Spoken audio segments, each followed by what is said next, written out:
আজ আমি এমন একটি জায়গায় উপস্থিত হয়েছি, বাংলাদেশের ঐতিহ্যবাহী বটগাছ বেথিলা মল্লিকপুর গ্রাম। দুই গ্রামের মাঝখানে বটগাছ। এই বটগাছটি ২৫০ থেকে ৩০০ বছর আগের থেকে শুরু হয়েছে। এর বিস্তর অনেক, এক জায়গাতে নয়, অনেক জায়গায় ছড়িয়ে গেছে। কারণ এত বড় বটগাছ আমার জীবনে আমি কোনোদিন দেখি নাই। তাই বটবৃক্ষর ছায়া আর বাপ মার আদর একই প্রকারের, এর মধ্যে কোনো ভিন্ন নাই। যেই বটবৃক্ষ হিন্দু, মুসলমান, বৌদ্ধ, খ্রিস্টান, ভালো মন্দ সবাইকে ছায়া প্রদান করে, আমি সেই বটগাছ সম্পর্কে আমি নিজে একটি গান রচনা করেছি। সেই গানখানি গেয়ে আপনাদেরকে উপহার দিতে চাই মল্লিকপুর বটগাছের নমুনা হিসাবে। ধন্যবাদ সবাইকে। তাহলে এবার আমরা গানটা শুরু করি, আপনারা গান শুনেন।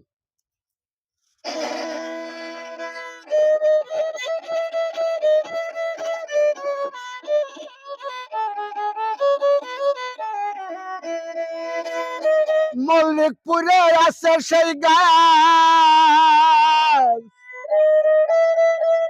মল্লিকপুরে আছে সেই গাছ, বানাইছে বাড়ি তালা। ২০ বিঘা জমির পরে বট গাছের তলা, ২০ বিঘা জমির পরে বট গাছের তলা।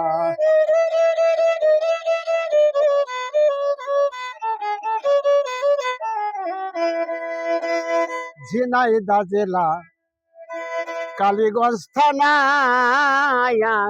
মল্লিকপুরে তার নমুনা গো। হায়রে ঝিনাইদহ জেলা, কালীগঞ্জ থানা, মল্লিকপুরে তার নমুনা গো। বটবৃক্ষের ছায়ায় গেলে প্রাণটা করে উজালা, ২০ বিঘা জমির উপর বট গাছের তলা।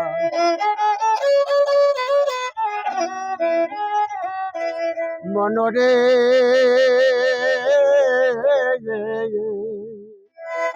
এশিয়া মহাদেশের ভিতরে দ্বিতীয় বট গাছ নামেটি ধরে গো।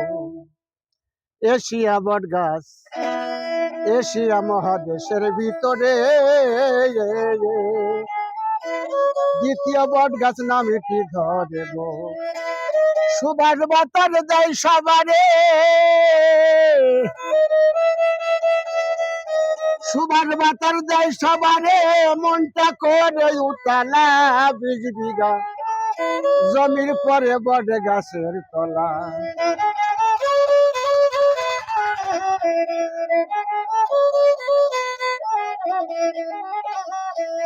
হাজার হাজার পাখিরা এসে বটের ফল খাইরে বসে গো। হায়রে হাজার হাজার পাখিরা এসে বটের ফল খাই তারা বসে গো। কাঙ্গাল নজরুল্লাহকে মনের দোষে, নজরুল্লাহকে মনের দোষে আমি একজন বলা। ২০ বিঘা জমির পরে বট গাছের তলা। মল্লিকপুরে আছে সেই গাছ, মল্লিকপুরে আছে সেই গাছ, বানাইছে বাড়ি তালা। ২০ বিঘা জমির পরে বট গাছের তলা।